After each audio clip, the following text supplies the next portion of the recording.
বাংলাদেশের সরকারি বেতন কিন্তু চাকরি নয়, বসবাস ভারতে শিক্ষক দম্পতির এমন কাণ্ডে বিস্মিত স্থানীয়রা।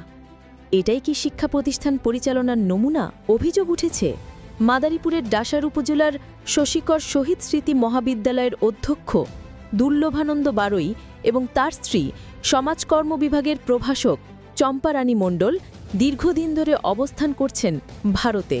তারা নিয়মিত বাংলাদেশ সরকারের পক্ষ থেকে বেতন ভাতা নিচ্ছেন, অথচ প্রতিষ্ঠানে তাদের উপস্থিতির তেমন প্রমাণ নেই।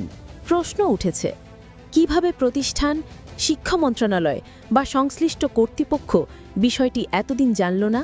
এই দম্পতির অবর্তমানে কিভাবে ক্লাস হয়, কে দেয় স্বাক্ষর, আর কারা দিচ্ছে তাদের পক্ষে অনুমোদন? যেখানে শিক্ষকরাই দায়িত্বহীন আচরণ করেন, সেখানে শিক্ষার্থীদের ভবিষ্যৎ কোথায় দাঁড়াবে? শিক্ষা কি তবে বেতন উত্তোলনের মাধ্যম হয়ে গেছে? এই ঘটনায় শুধু তদন্ত নয়, প্রয়োজন উদাহরণমূলক ব্যবস্থা। কারণ শিক্ষা যদি দুর্নীতির আশ্রয়ে চলে যায়, তাহলে গোটা জাতি তার মূল্য চুকায়। দায়িত্ববোধহীন শিক্ষা মানেই জাতির ভবিষ্যৎ বিপন্ন।